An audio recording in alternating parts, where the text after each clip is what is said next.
Oi pessoal, tudo bem? Ralph Peter com vocês novamente, programa Livros em Revista, que vai ao ar toda quarta-feira às 19 horas pela nossa BCC Television, que sempre tem, ao longo desses quase 12 anos, o firme propósito de levar até vocês um bom entretenimento com um elevado teor de cultura. Temos aqui o pastor, agrônomo, ele tem um currículo miserável de bom, né? Rodinei Leandro Betteto, engenheiro agrônomo, especialista em ciências contábeis, administrador rural e gestão financeira e pastor no Ministério do Louvor e Adoração El Shaddai, que há poucos dias lançou o livro Lições da Bíblia para o Sucesso no Trabalho. Antes de passar diretamente para ele, eu quero deixar bem claro para todos vocês, como deixo sempre, mas tendo em vista que agora vamos ter uma audiência diferente de pessoas que nunca nos viram e vão nos ver em função do pastor, o escritor, que o programa Livros em Revista não tem, nunca teve e jamais terá cor, credo, viés político, religioso.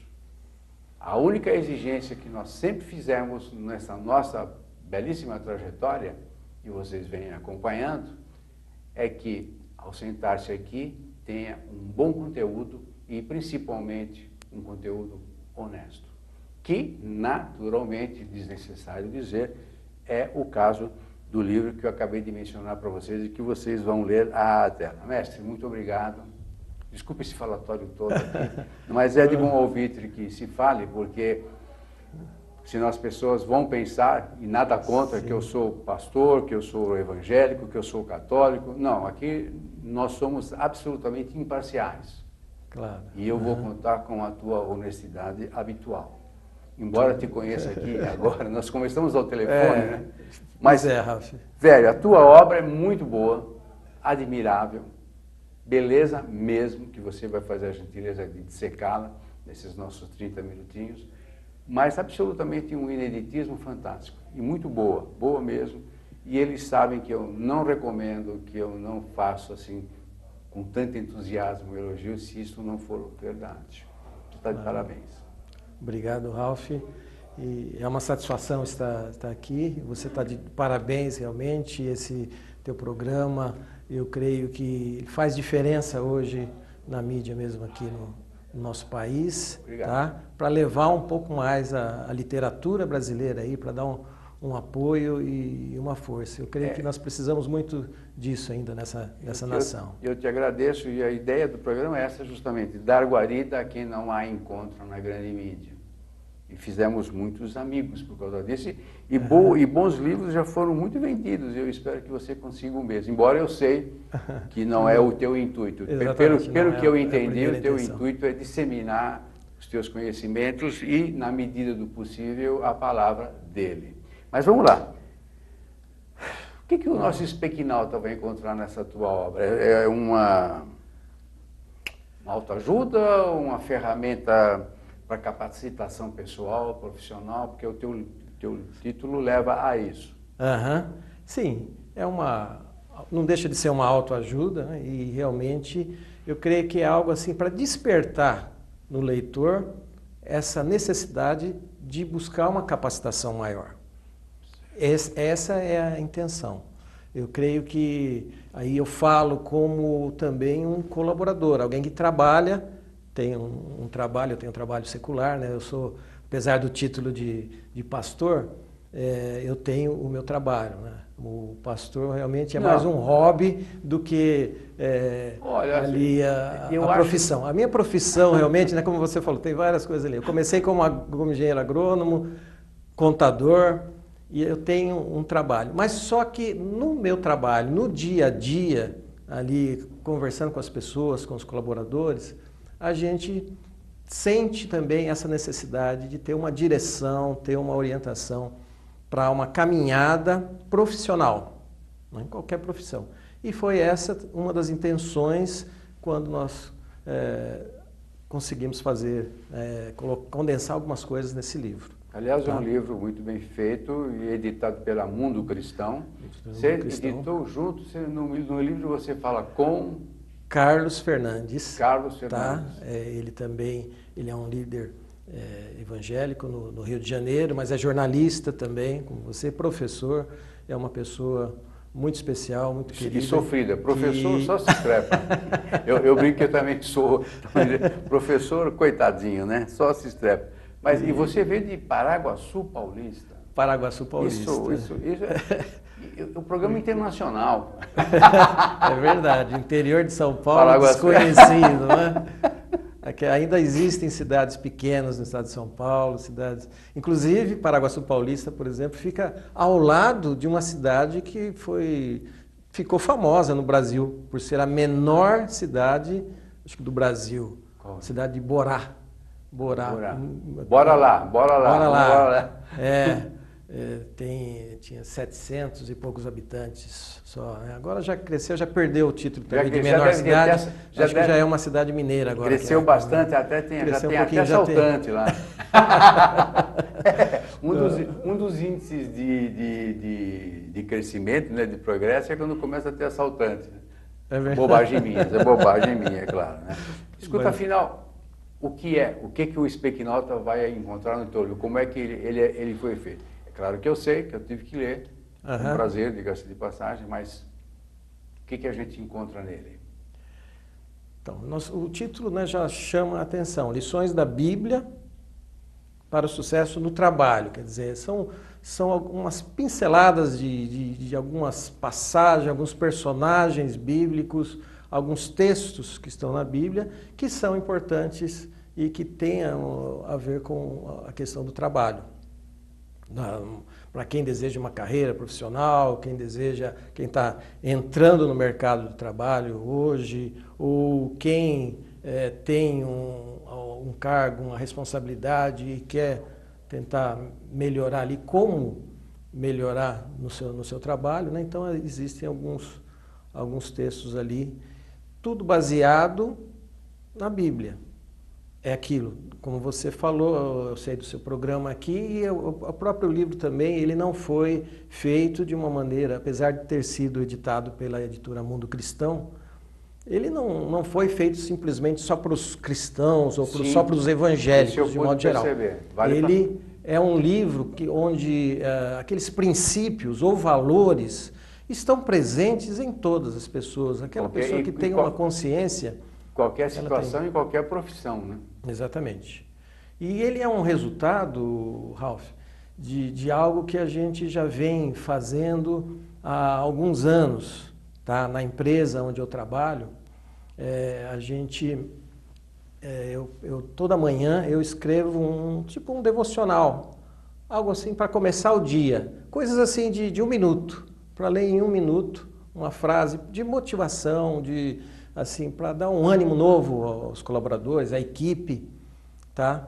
Então, já esses anos todos escrevendo isso, e isso vai passando, né, de um para outro, tal, até que algumas pessoas que receberam pela primeira vez esses textos aí gostaram tanto, falaram, olha, nós não podemos deixar isso aqui só dessa forma.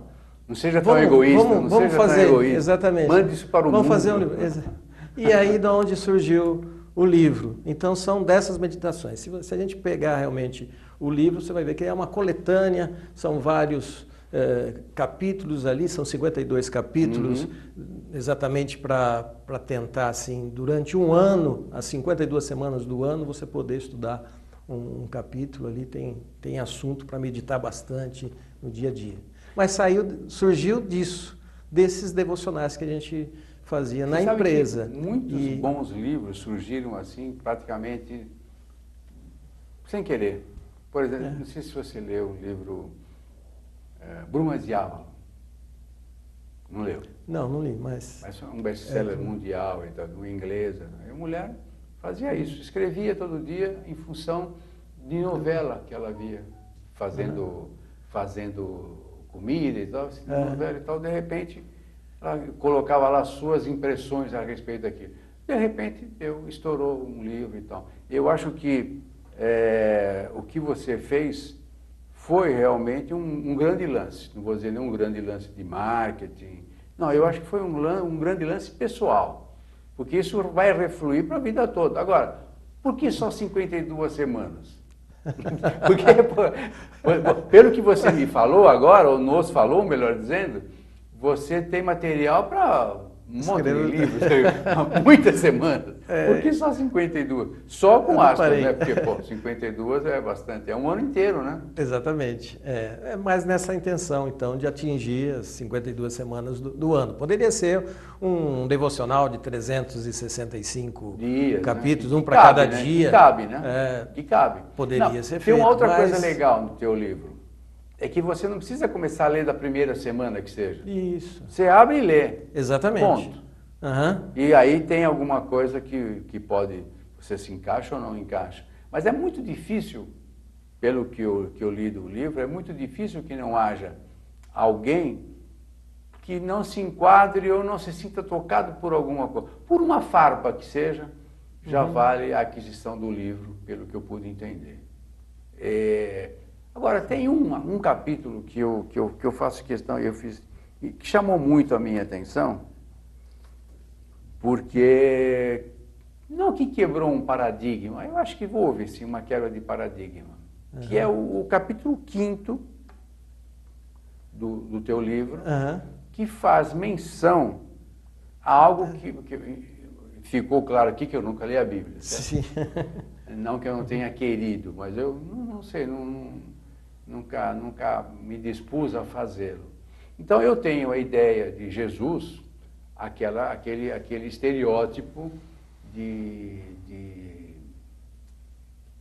boa alma, de passividade e tal, e que ele transmite isso aos seus súditos e que estes refluam esta passividade, esses ensinamentos pelo mundo todo.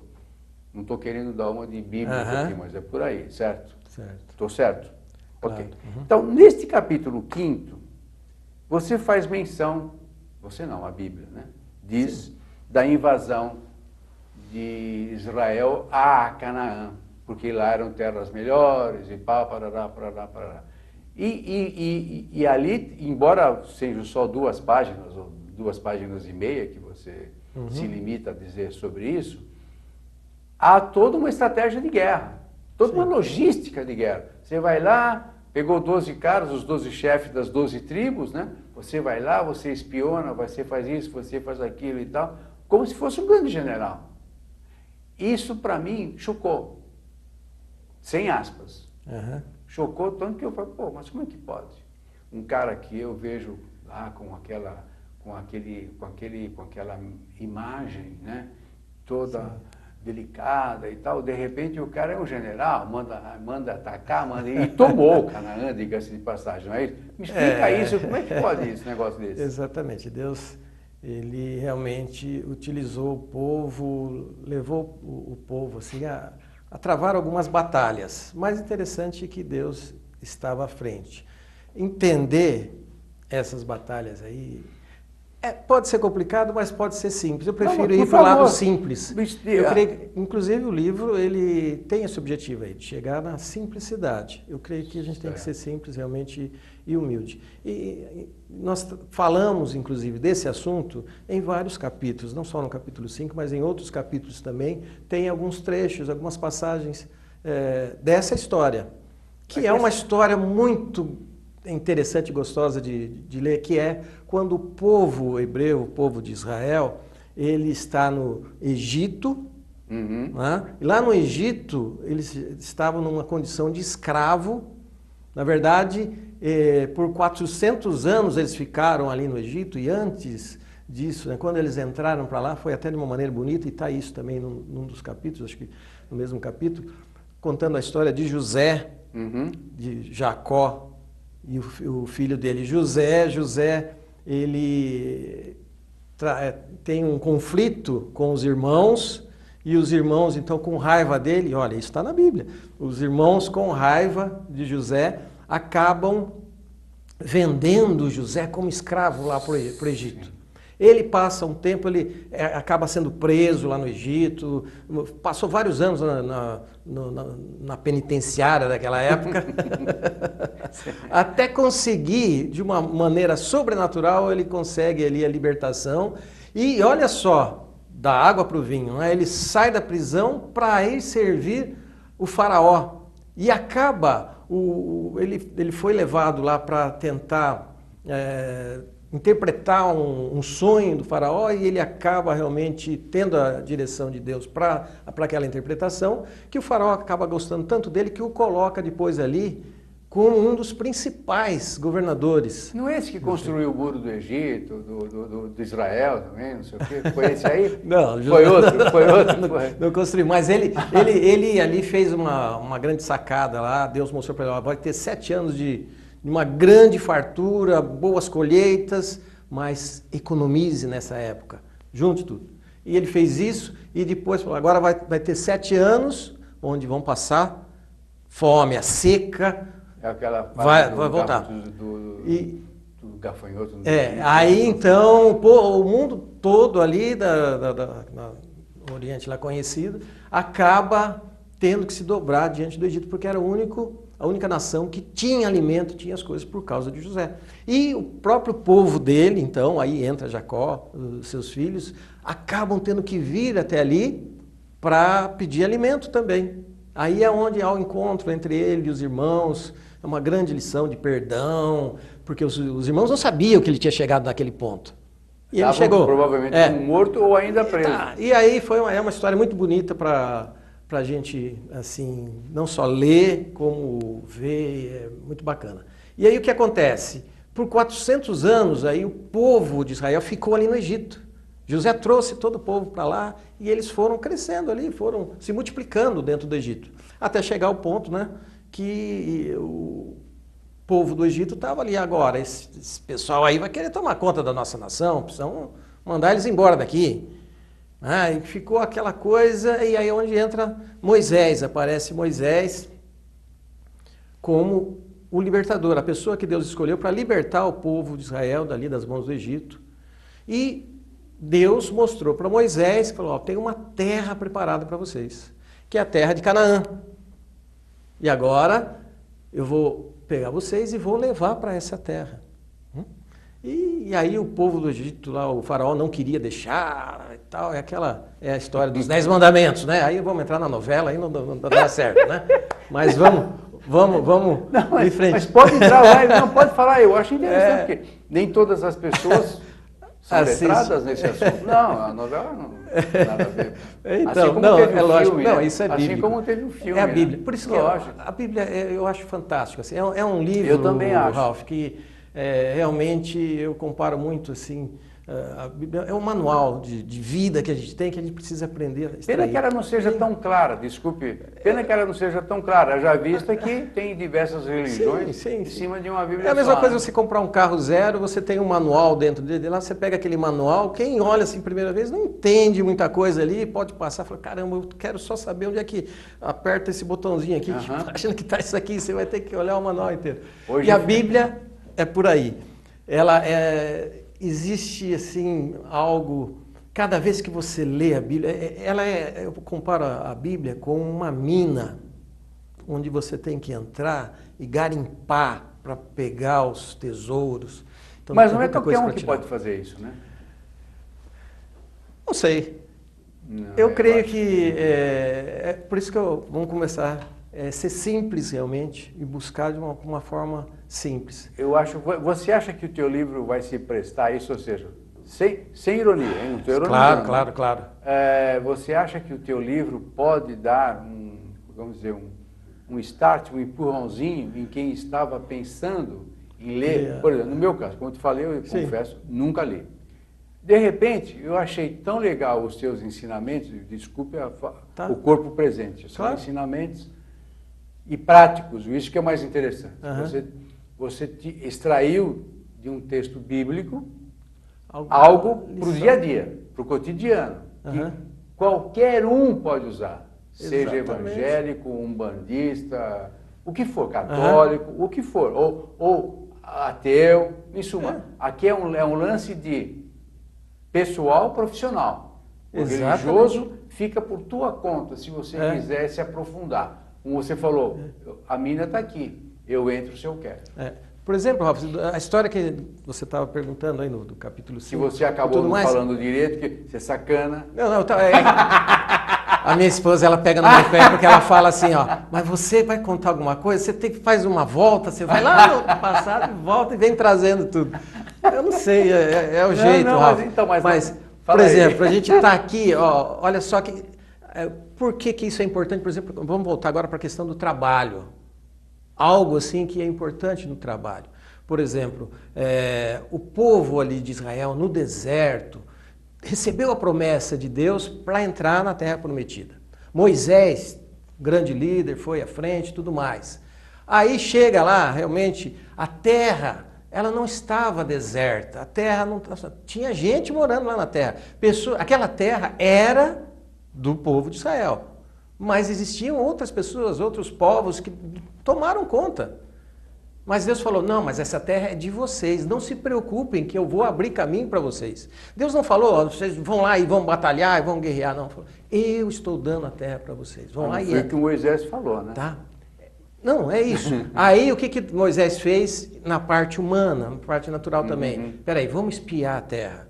Mandou 12 espias, 12 pessoas para estarem inspecionando a terra, passando pela terra para ver como é que ela está. Isso aí é o campo de observação, é um campo de planejamento. Como nós vamos ter que conquistar essa terra, o que nós temos que fazer? Entra a parte de planejamento. Nós aprendemos muito com relação ao planejamento, com relação à visão do futuro, a você se organizar, a você se programar. E vários capítulos do livro falam sobre isso. Sim. Tá? E aí, o que acontece?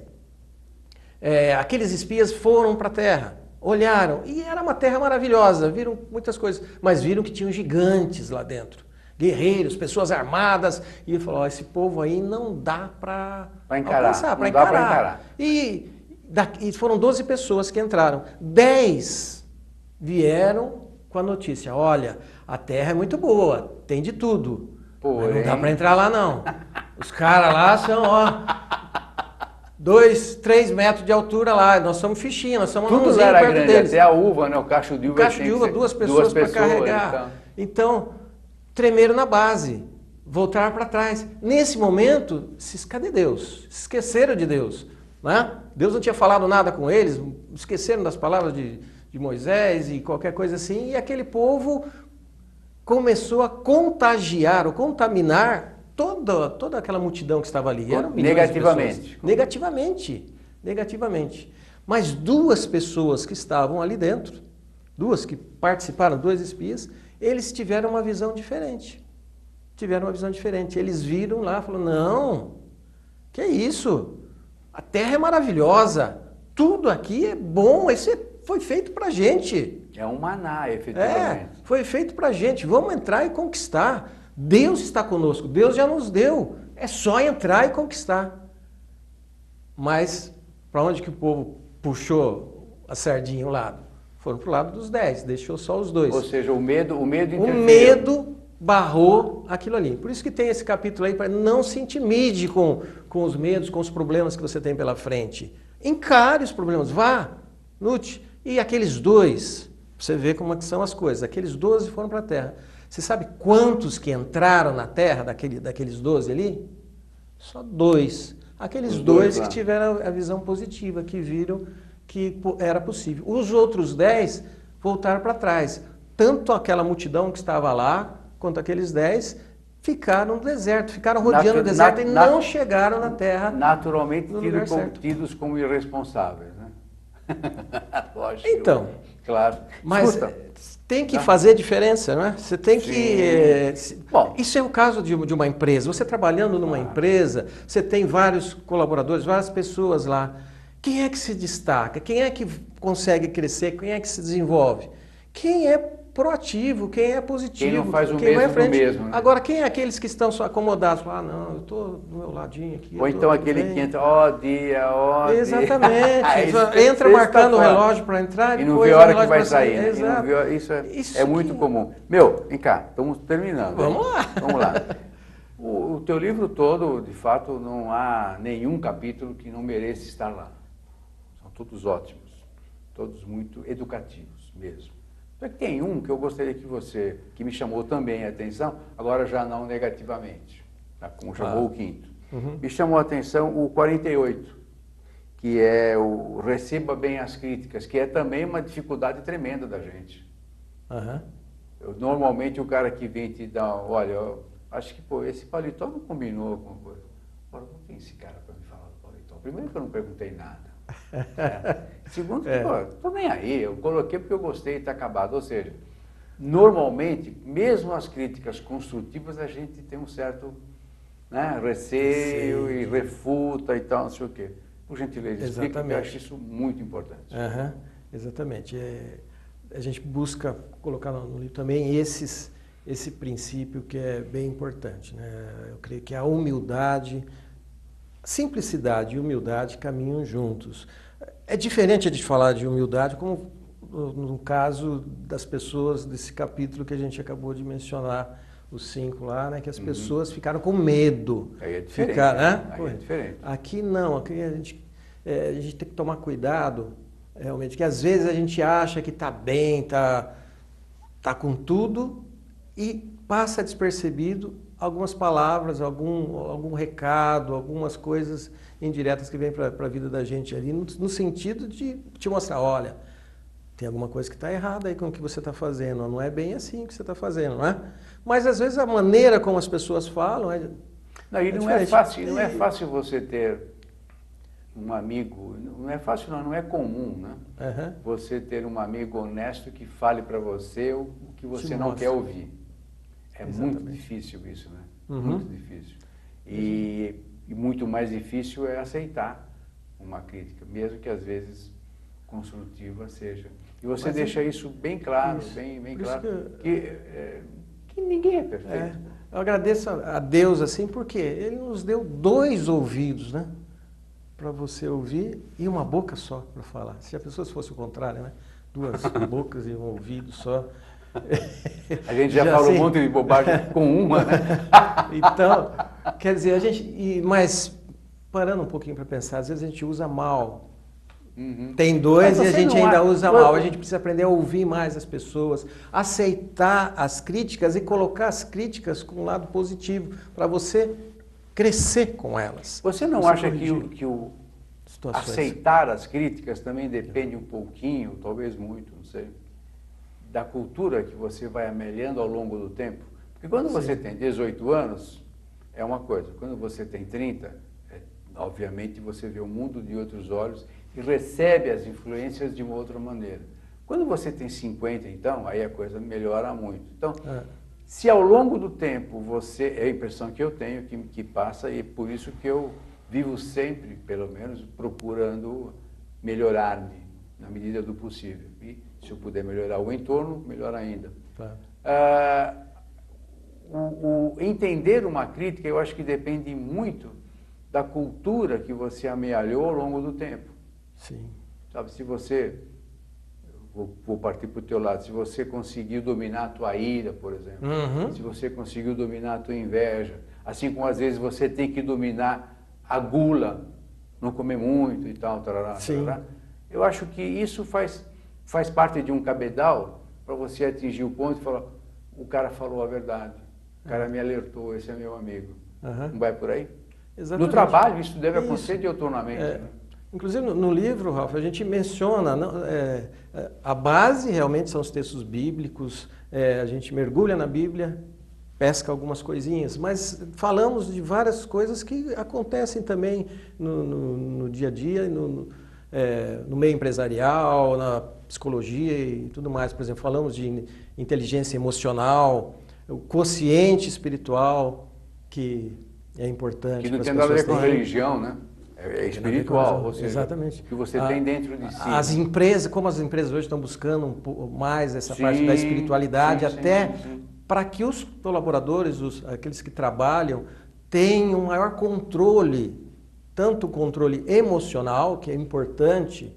Tem gente que trabalha sob tensão todo dia, trabalha em áreas Bolsa de valores, já imaginou?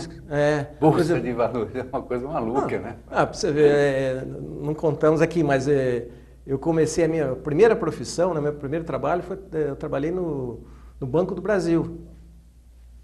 Trabalhei por 15 anos no Banco do Brasil. E teve uma época na minha carreira no banco, quem quer seguir uma carreira tem que passar por alguns cargos. Eu passei no cargo de caixa. Nossa. Imagina a tensão que é você trabalhar de caixa do banco. Eu nunca fui caixa de banco, já trabalhei em banco muito tempo e tal, mas eu via, às vezes ficava 3, 4 horas a mais no expediente, porque o caixa não bate, o caixa não batia. Onde é que está esse dinheiro? Onde é que tá?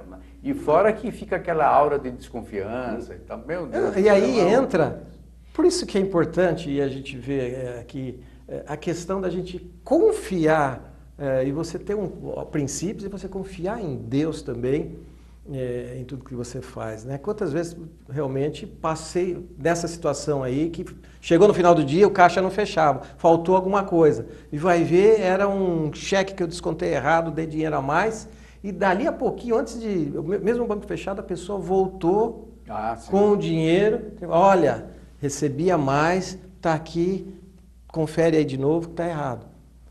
Aquilo eu acho fantástico. É emocionante, você não esquece nunca mais. Nunca esquece. E além de ser um negócio assim que te aliviou, né? Você passa a acreditar um pouco mais no próximo, né? Porque acho que tem esse elan interessante aí. Exatamente. Vamos parar, senão vamos começar a chorar aqui.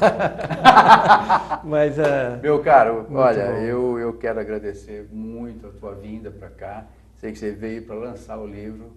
E eu agradeço muito essa nossa primazia que você está dando. E seguramente você haverá de obter sucesso, porque ele merece.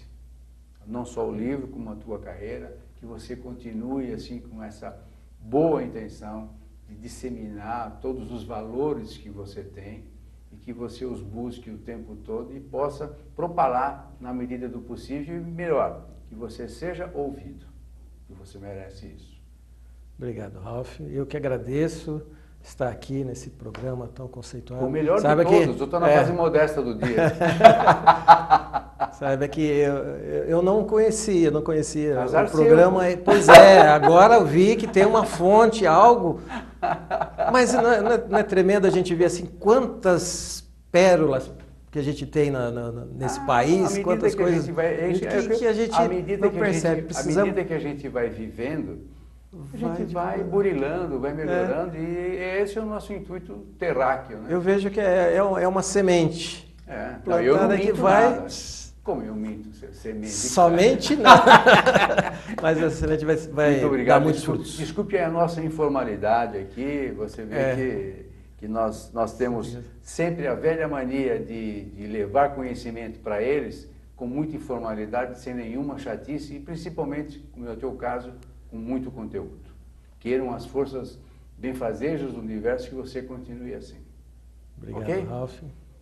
Tá. Pessoal, antes de terminar, efetivamente eu quero agradecer novamente ao pessoal técnico, Luciana, o Verão, o Márcio, que sempre nos introduzem aí nas maquinetas que vocês possuem pelo mundo todo. Maria Estela Guedes, que através do seu site www.com, situado em Lisboa, você será visto em todo o universo lusófono. A Maria Estela Guedes nos insere em todo o universo lusófono e abre portas fantásticas, nos dá uma belíssima de uma audiência, principalmente uma audiência muito qualificada, não é só quantificada, é muito boa. E também as jornalistas da Lilian Comunica, que é uma assessoria que nos fez esta graça aqui de você participar do programa, que nos indicou. Lilian Comunica é www.liliancomunica.com.br. Em São Paulo, 11 2275 6787. Meu caro, muitíssimo obrigado, mesmo de todo o coração, que você sinta-se sempre à vontade para trazer aqui novos ensinamentos. E que seja breve. Valeu? Agradeço. Muitas felicidades. Pessoal, muito obrigado pela presença, audiência e boa amizade. Tchau, tchau. Até a próxima.